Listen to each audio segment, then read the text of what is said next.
7. The new Soviet capitalist.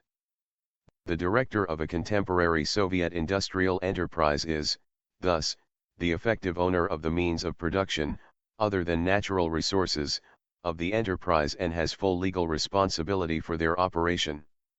The rights of the enterprise that relate to its production and economic activity are exercised by its director. Statute on the Socialist State Production Enterprise, in M.E. Sharp, edition, Planning, Profit and Incentives in the USR, Volume 2, New York, 1966, p. 299.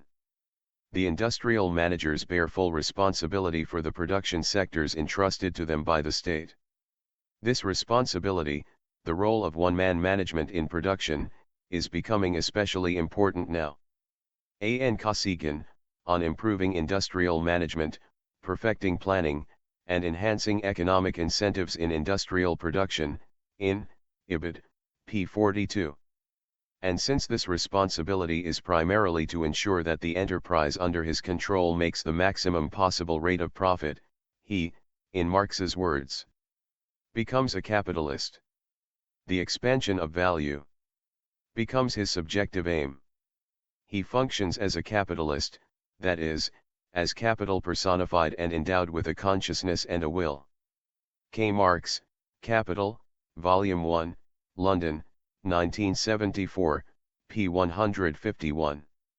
As a writer in the U.S., Harvard Business Review expresses it.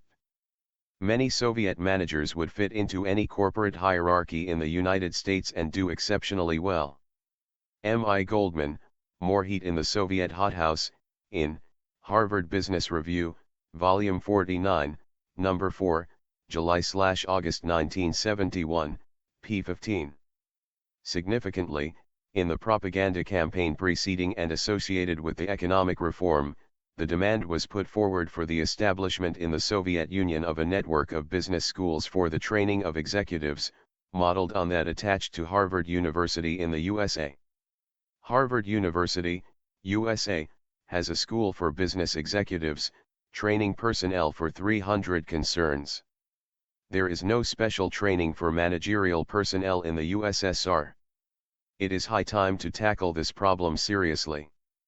K. Plotnikov, for example Lieberman, Right and Wrong, in Voprozy Ekonomiki, Problems of Economics, Number 11, 1962, in M.E. Sharp, edition, Opus Citation, Volume 1, p. 165.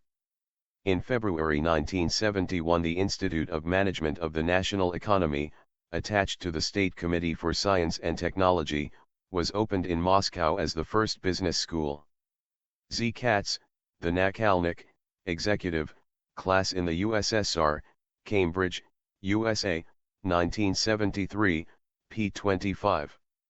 The writer in the Harvard Business Review already quoted, commented, "The Russians have again turned to the non-communist world, they are creating a network of business schools."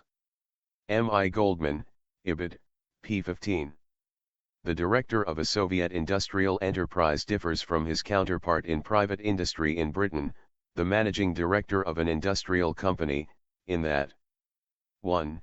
He is appointed to, and may be dismissed from, his position as director by the state, instead of by the shareholders of the company concerned. The director of the enterprise is appointed and relieved of his post by the superior body, i.e., the appropriate ministry, WBB. Statute on the Socialist State Production Enterprise, in M.E. Sharp, edition, Opus Citation, Volume 2, p. 310. 2. In the absence of shareholdings, his right to draw profits from the enterprise continues only so long as he is actively attached to that enterprise. On the other hand, the director of a Soviet enterprise differs from his counterpart in nationalized industry in Britain in that he draws, in addition to a substantial salary, profit from the enterprise.